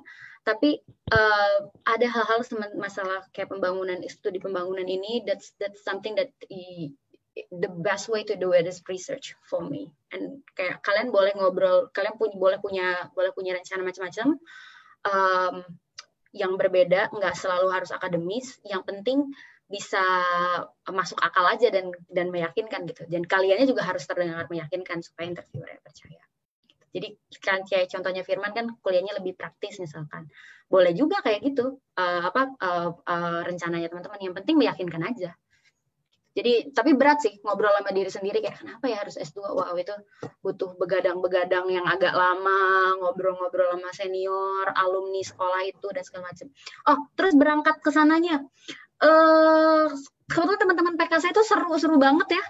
Teman-teman kita sama-sama, kita seminggu tuh camp bareng, jadi kayak nginep di satu lembaga di rumah balai pelatihan bareng-bareng, ada persiapan keberangkatan dari LPDP, program-program itu. Dan saya kebetulan sama teman yang kita sama-sama anak LSI, dan ada juga orang-orang yang beberapa sama-sama tujuannya ke UK, minta sama LPDP kita request tiketnya sama. Jadi kayak nggak terlalu sendirian untuk berangkat kemana-mana. Dan ngobrol sama, kalau nanti udah keterima, ngobrol sama alumni kampus yang teman-teman pengen tuju, itu sangat penting. Jadi by any chance kalau ada yang pengen ke LSC, boleh email saya, tapi jangan DM di IG, email aja, nanti saya kasih email. Karena IG saya postingannya agak aneh-aneh, jadi kayak, well, let's not be friends on Instagram, just email aja nanti kalau mau ada yang mau masuk LSE atau UK in general, I can help with that. Jadi ngobrol sama alumni kampusnya juga untuk kayak tempat tinggal strategis di mana sih? Karena kadang-kadang ada juga orang yang dapat tempat tinggal karena sebelumnya ada anak Indonesia tuh yang tinggal di situ, terus dia nge-refer, ini ada teman saya orang Indonesia juga yang masuk, landlordnya dengan senang hati dong, bapak kos kayak nggak usah capek nyari anak kos baru kan, ya udah pasit through ke anak Indonesia berikutnya, ada juga yang kayak gitu. Jadi ngobrol sama alumni daerah atau kampus yang sama itu juga bisa membantu supaya nanti teman-teman begitu nyampe dari bandara udah jet lag apa segala macam nggak stres gitu. Oke, emang penting banget sih namanya link ya, apalagi dimudahkan juga dengan adanya PPI teman-teman ya. Ya nggak sih Mbak? Oke, jadi saya nggak main di PPI sih, tapi anyway ya support on that. ya bisa minta tolong di situ kan. Ya udah deh. Yeah. Buat teman-teman yang penting kalau S2 tujuannya juga harus jelas, yang pasti harus ada self reflection juga, jadi lebih siap lagi untuk menjalani kehidupan selanjutnya ya, nanti kalau misalnya udah di negara tujuannya. Ya, masih banyak pertanyaannya teman-teman ya, supaya singkat, jadi lebih bacain aja. Oke, ini tadi dari Kak Taufik Hidayat. Untuk Mas Firman dan Mbak Gayatri, setelah merasakan belajar di luar negeri dengan sistem belajar yang beda dengan yang ada di Indo, khususnya NTB, kira-kira menurut Mbak dan Mas, apa sih yang bisa diimplementasikan ke NTB dari segi sistem pendidikannya? Sama, kalau boleh nih berbagi motivasi buat teman-teman yang mungkin nanti akan memperoleh kesempatan untuk belajar di luar. Kira-kira skill apa sih yang harus dikuasai banget nih, sehingga bisa mengimbangi sistem pendidikan yang ada di luar negeri. Nah, tadi udah sempat dibocorkan sedikit sama Kak Gia ya, seputaran apa sih yang harus diimplementasikan dari segi sistem pendidikannya. Nah, tadi kita udah dengerin dari Kak Gia, sekarang mungkin giliran dulu nih ya, dari Kak Firman duluan. Oke. Untuk sistem pendidikan ya, mungkin nggak secara sistem semuanya, tapi mungkin beberapa dari saya sih harapannya itu ke depannya itu. Halo? Iya Kak. Iya kita dengar. Kedengeran. Oke, sorry. Mungkin yang ini kali ya, kayak jadinya kalau dulu kuliahnya itu enaknya itu gara-gara di kampusnya itu diskusi kan ya, dan diskusinya pun dibikin suasananya itu nggak yang saklek ke buku kayak gitu ya, karena kan kita kadang kalau di Indo kayaknya salah dikit nggak hafal ini udah dicoret kayak gitu kan, sedangkan di sana lebih open diskusinya kan, jadinya itu yang bikin kita belajar cari referensinya pun banyak kayak gitu, jadi lebih gampang juga mengkoneksikan dengan kehidupan nyata atau di dalam dunia profesional kayak gitu untuk saya. Mungkin karena kalau dia mungkin ada berbeda lagi karena jurusannya juga beda, kemudian dari jenis sekolahnya juga pasti ada beda juga dengan dia kayak gitu. Tapi kalau saya itu inginnya kalau memang bisa bisa ada jalan, makanya sekarang di public sector itu karena supaya bisa at least ada masukan atau apa yang memang di luar itu bagus, dan kalau seandainya kita bisa bawa itu ke sekolah, at least sekolah-sekolah ini bisa nggak menyeramkan gitu kalau lagi diskusi. Karena kalau kita kan diskusinya di sekolah itu kayak, waduh itu udah kayak mau kencing gitu, deg-degan kalau dipanggil dosen ya, kayak gitu. Oke. Ya, kalau Kak Gia? Halo.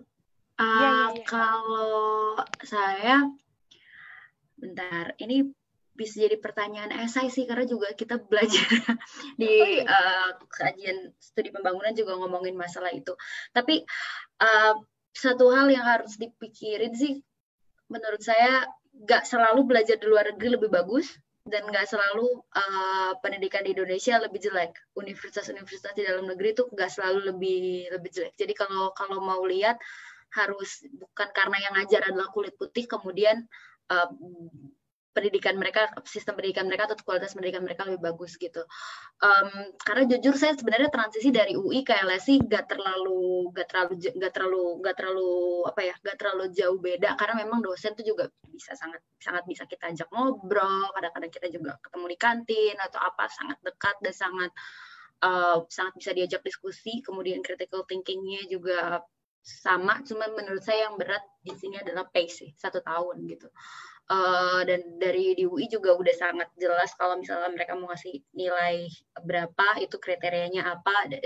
That's quite the same thing applicable juga di LSI. Tapi kalau saya lupa waktu saya masih di waktu saya dari SD, dari kecil sampai SMA ya, kayaknya ya itu tadi sih yang saya bilang, dari gurunya juga harus dirubah mentalnya dan siswanya juga harus dirubah mentalnya, dan it's not small homework. We're working with the system. Kenapa guru juga males ngajar? Kenapa dia nggak punya waktu untuk membimbing anak muridnya satu-satu? Juga mungkin masalah kesejahteraan. Kerjaan mereka nggak cuma jadi guru, gajinya nggak cukup kalau cuma jadi guru, jadi harus bikin les tambahan. Jadi sengaja ada kelas yang mungkin ada agak sulit biar bisa les, something like that. Juga kenapa orang-orang juga paper chase harus dapat nilai UN yang bagus? Karena untuk masuk sekolah yang bagus nilai UN-nya harus bagus. Dan sekolah SMA yang satu dengan SMA yang lain kualitasnya bisa jauh berbeda. Jadi kita ngomong masalah sistem dan itu kompleks banget. Tapi yang praktikal menurut saya, teman-teman ini kan kita sama-sama jadi pembelajar, sama-sama jadi pelajar. Saya juga mengalami ujian nasional di mana semua orang nyontek, tapi saya nggak mau nyontek. Percayalah bahwa belajar itu bukan cuma masalah kertas akhirnya teman-teman apa. Karena kalau cuma kertasnya doang bagus, terus teman-teman nggak bisa apa-apa, it will lead you nowhere, nggak akan bisa, nggak percuma. Jadi lebih baik tanya diri teman-teman, keluar dari kelas belajar apa. Kalau masih nggak ngerti, berarti dalam kelas harus tanya sama gurunya, gitu. Atau tanya sama ya paling bagus tanya sama gurunya supaya mereka tahu bahwa mereka tuh ngajar kita nggak ngerti dia ngomong apa gitu. Jadi kayak gitu sih saya bilang, jangan cuman orientasinya nilainya berapa. Dan mungkin kita juga kalau punya adik-adik atau punya keponakan sekarang jangan terus ditanyain ranking berapa, dapat nilai berapa, mungkin tanya tadi di sekolah belajar apa. That's more helpful. Kayak untuk ngetes apakah mereka sebenarnya dengerin nggak gurunya, bukan hanya sekedar ranking berapa. I grow up as a person yang suka banget ditanyain ranking berapa, dan rasanya tuh it's gonna be so safe ketika saya selalu bilang saya ranking 1 gitu. Tapi that's not the point. I think it's not doing good. Harusnya kita tanya orang tuh belajar apa. Jadi dia lebih ke belajarnya, bukan kayak hasil nilainya berapa. Kayak mungkin make sense. Ya benar banget sih menurut aku, dan aku setuju banget.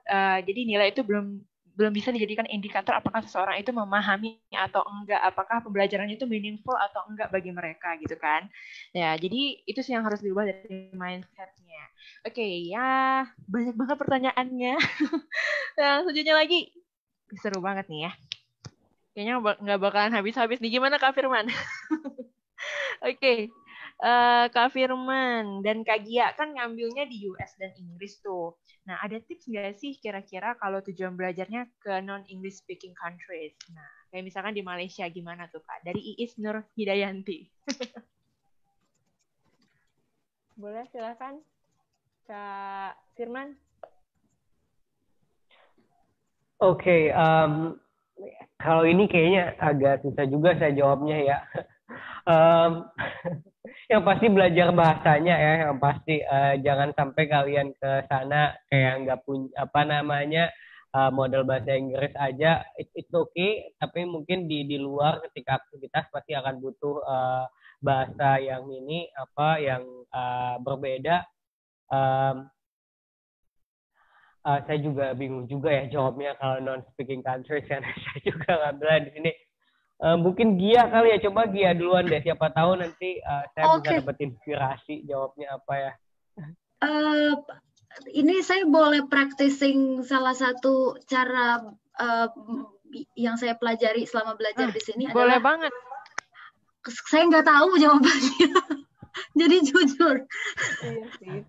karena nggak pernah berusaha untuk sekolah di luar yang tidak bahasa Inggris gitu. Karena belajar bahasa Inggris udah capek. Jadi saya mohon maaf, Kak Is, belum tahu, nggak tahu jawabannya. Ada beberapa teman saya yang belajar di Spanyol, beasiswa Erasmus, terus ada juga yang belajar di Prancis. Mereka belajar di negara tersebut, tapi di program yang berbahasa Inggris. Jadi programnya berbahasa Inggris, cuman ya di luar aja sih, kehidupan sehari-hari itu harus mungkin sambil belajar juga sih di sana, Spanyol atau Prancis. Tapi itu bisa jadi pilihan. Mungkin kalau misalkan belajar bahasanya terlalu terkendala, bisa cari program di luar negeri yang non English speaking countries, tapi belajar programnya bahasa Inggris. Additionally, belajar bahasa Spanyol dan bahasa Prancisnya mungkin adalah untuk belanja-belanja di jalan atau pengalaman budaya aja, bukan untuk menulis. Ini jujur kalau saya sih mikirin nulis disertasi 10.000 kata pakai bahasa Inggris aja udah sakit kepala. I couldn't imagine myself writing on that in Spanish unless mungkin sebelumnya udah pernah belajar bahasa itu gitu ya. Iya, yang intinya yang namanya kita sebelum memilih negara, kita juga udah harus tahu konsekuensinya nih teman-teman, termasuk juga dari segi bahasanya, kemudian apakah orang-orangnya juga capable in English atau enggak gitu kan. Ya, oke, teman-teman, ada lagi nih dari yang tadi ya, dari Astin nih, privately nih, tips dan trik penulisan essay dan motivational letter udah tadi ya di share sama Kak Firman dan Kak Gia, tadi udah. Boleh nambahin, Debbie, kalau ada yang udah bikin motivation letter, punya draft, terus pengen dibacain, boleh. That's why let's talk over email, jangan Instagram. Boleh nanti dibagi boleh, mungkin ya, kalau Kak. Ada yang mau dibaca. Iya, ya, yang selanjutnya lagi dari Fikri Novandi. Hai, aku mau tanya dong ke Firman dan Gia. Sorry, tadi aku telat sedikit katanya. Nggak apa-apa. Saat kalian akan kuliah di US dan UK, ada submit GMAT atau GRE nggak ya? Kalau ada, mau dong tips untuk achieve score yang bagus. Gimana cara belajar kalian? Firman ya, business school. Sebelumnya. Oke. Jadinya kalau itu mungkin saya jawab langsung ya. Di tempat saya, kenapa saya juga milih mereka juga nggak menyusahkan gitu? Karena mereka nggak ini GMAT-nya itu adalah optional di saya. Ketika kita untuk ngambil di kelas lain membutuhkan GMAT, barulah mereka minta kita submit GMAT. Nah, karena waktu itu yang dari fokus yang saya ambil itu nggak membutuhkan GMAT sama sekali, ya udah saya sih nggak apply GMAT-nya kayak gitu. Jadinya karena kampusnya juga tahu bahwa nggak semua mahasiswanya, kalau kampusnya kan mikirnya bahwa nggak semua mahasiswa akan butuh GMAT, jadi mereka nggak syaratkan di depan. Tapi ketika mata kuliah ataupun kelas yang kita ambil itu membutuhkan GMAT, jadi awal kita udah tahu bahwa oke, saya harus apply GMAT karena mau ngambil mata kuliah ini kayak gitu aja. Jadinya karena nggak butuh dari awal udah lihat fokus di jurusannya nggak butuh, kemudian optional kelasnya juga nggak butuh, jadinya dari awal saya sih nggak apply GMAT, jadi nggak bisa jawab ya. Tapi katanya kalau mau belajar GMAT yang bagus, kayaknya ngambil kelasnya deh supaya lebih enak belajarnya. Oke. Kalau Kak Gia enggak ya? Sama, makanya saya juga milih UK karena 1 tahun nggak pakai GRE, nggak pakai GMAT. Kalau Amerika kampus-kampusnya banyak banget yang pakai GRE atau GMAT. Kalau nggak mau pakai GRE atau GMAT, kayaknya harus rajin ngeliatin jurusannya satu-satu gitu. Karena kalau mana yang pakai GRE, mana yang pakai GMAT, kadang-kadang bisa kalau IPK berapa boleh gitu. It's too complicated buat saya karena waktu daftar kuliah dan beasiswa ini sambil kerja. Jadi nggak sanggup kayaknya udah les IELTS untuk writing, masih harus ditambah lagi dengan les GRE, GMAT. 1 mahal, 2 nggak punya waktu, jadi saya cari kampus yang lebih simpel aja gitu. Tapi ada orang-orang yang biasanya memang kampus-kampus yang tujuannya memang perlu GRE GMAT, kayaknya sih selain beli buku sendiri, mungkin coba kursus sih, setuju sama Firman. Oke, itu dia ya teman-teman jawabannya tadi. Ya, jadi teman-teman berhubung waktunya nih udah selama nggak terasa, percakapan kita ini udah berlangsung selama 2 jam ya. Dan memang pembahasannya seru, menarik, dan inspiratif dari teman-teman kita, dari narasumber kita. Jadi intinya teman-teman, dunia ini memang lebih luas daripada ruang kelas, kalau katanya Kak Gia ya. Ini aku jadi teringat lagunya, siapa sih Kak? Kunto Aji. Kalau ada yang pernah denger itu, ada judulnya Pengingat, teman-teman. Ya, jadi kita nggak cuma belajar dalam kelas aja, tapi juga ada banyak hal yang bisa kita pelajari dengan exploring juga ke luar negeri seperti Kak Firman dan Kak Gia. Jadi mereka bisa sharing juga hal-hal inspiratif Mas Debbie dan kreatif pastinya. Jadi buat teman-teman yang punya pertanyaan, mungkin nanti bisa kontak aja ke email ya. Kalau ke IG juga boleh nggak sih Kak?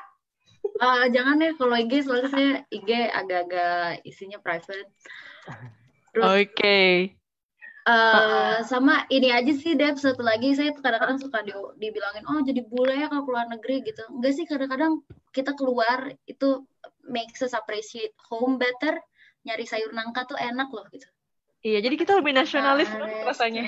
Iya, dan juga kita appreciate bahwa kita keluar tuh ada banyak banget karena guru-guru kita ngajarin kita seperti apa dari SD, SMP, SMA, terus juga orang tua, segala macam, teman-teman, dosen-dosen yang ngasih reference. Jadi sebenarnya jadi lebih appreciate rumah gitu. Dan nggak susah kok kalau udah keluar negeri terus disuruh balik lagi buat memfulfill kewajiban LPDP. Menurut saya sih nggak berat sih, karena jadinya semakin keluar tuh makin sayang sama Indonesia. Ya elah, mantap. Ya ampun, emang inspiratif banget nih narasumber kita di sore hari ini, malam hari. Oke, terima kasih buat Kak Firman dan Kak Gia yang sudah merelakan waktunya untuk bergabung bersama kita di sini. Terima kasih udah berbagi kisah-kisah inspiratif. Ya, mungkin kalau Kak Gia pernah ngerasain homesick? Homesick nggak sih, Kak? Saya karena udah 7 tahun nggak pernah tinggal sama orang tua ya setelah S1 dan kerja, jadi sebenarnya udah nggak terlalu, dan juga lumayan bisa makan apa aja. Tapi mungkin yang harus dipikirin, ya teman-teman harus berpikir emang ini kan lagi keluar dalam waktu 1 atau 2 tahun. Jadi kalau kangen terasi, ya atau kangen pantai, panas, ya diterima aja karena kan cuma 1-2 tahun. Nanti juga kalau pulang ke Lombok kangen lagi ceritanya mau pengen hujan, pengen salju. So biasa enjoy lah ya kayak gitu. Iya. Dan video call. Ya, jadi iya bener banget. Ya sekarang dimudahkan dengan adanya sosial media. Ya, jadi buat teman-teman yang udah bergabung, udah memberikan pertanyaan dan tanggapan, semoga teman-teman juga bisa memperoleh inspirasi. Mungkin setelah ini bisa langsung apply beasiswa karena banyak banget lagi dibuka ya beasiswa teman-teman. Ya, jadi yang penting tetap aja buka mata untuk semua opportunities yang ada di sekeliling kita teman-teman. Ya, terima kasih untuk Kak Firman, terima kasih untuk Kak Gia. Semoga lancar studinya di London ya, Kak.